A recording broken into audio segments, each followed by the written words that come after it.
मराठा योद्धा मनोज जरांगे पाटील यांचा ताफा बेळगाव दाखल झालाय आणि दाखल झाल्यानंतर बाबासाहेब आंबेडकर यांच्या मूर्तीला पुष्पहार करून या दौऱ्याला सुरुवात होणार आहे। खऱ्या अर्थानं मनोज जरांगे पाटील काय बोलणार आणि मनोज जरांगे पाटलांना बघण्यासाठी मोठ्या संख्येने कार्यकर्त्यांचा उत्साह आपल्याला पाहायला मिळतोय, मराठ्यांचा उत्साह आपल्याला पाहायला मिळतोय। आपण बोलणार आहोत मनोज जरांगे पाटील यांच्याशी। आपण पाहतोय मनोज जरांगे पाटील यांचा ताफा बेळगाव दाखल झालेला आहे। तर आपण पाहतोय खूप मोठ्या संख्येने कार्यकर्त्यांची संख्या आपल्याला पाहायला मिळते। मनोज जरांगे पाटील यांचा ताफा अखेर बेळगाव दाखल झालेला आहे आणि मनोज जरांगे पाटील यांचं स्वागत करण्यासाठी मोठ्या संख्येने कार्यकर्ते जमा झालेले आपल्याला पाहायला मिळतोय। आपण पाहतोय हा ताफा मनोज जरांगे पाटीलांचा आहे। मनोज जरांगे पाटील बेळगाव दाखल झालेले आहेत। आपण पाहत आहोत मनोज जरांगे पाटील यांचा ताफा बेळगावात दाखल झालेला आहे।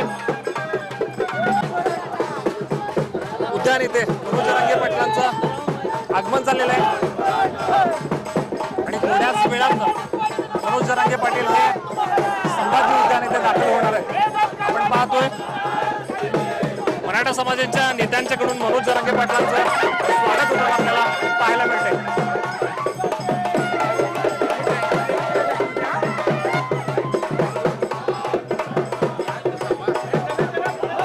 आपण पाहत आहोत मनोज जरांगे पाटील यांच्या स्वागतासाठी पाहायला मिळते। मोठ्या संख्येने मराठा समाज एकत्र झालेला आपल्याला पाहायला मिळत आहे।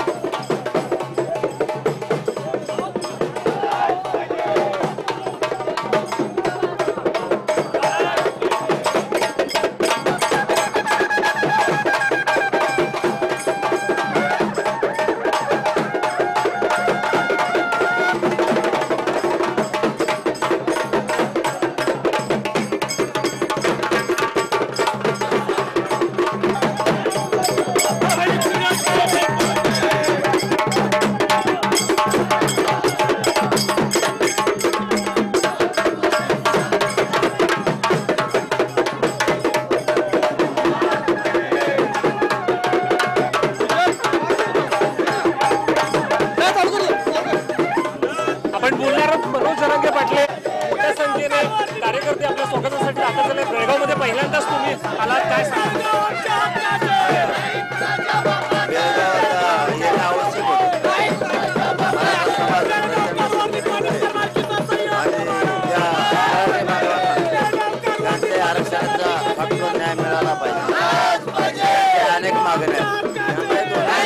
कार्यकर्त्यांचा उत्साह आपल्याला पाहायला मिळतोय। तुमच्यासाठी तुमच्या स्वागतासाठी मोठ्या संख्येने कार्यकर्ते दाखल झालेले आहेत।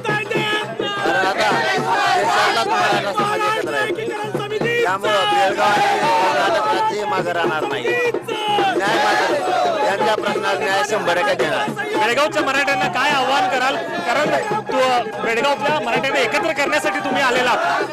माझं मराठी बांधवांना एकच आव्हान आहे, न्याय मिळणार 100% तुम्हाला। एकजूट फक्त पुढे देऊ नका, न्याय कसा मिळत नाही ते मी बघतो।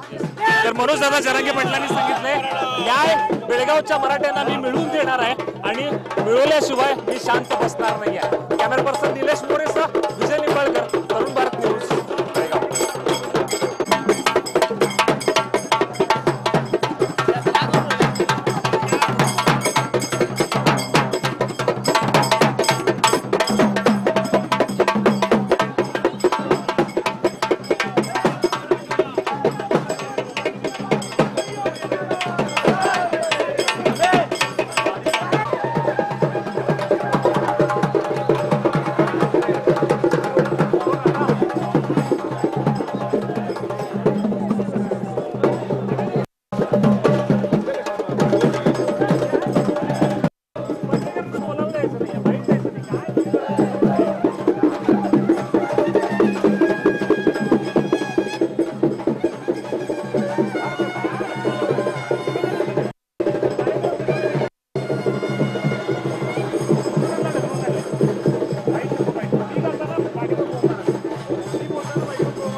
गाडी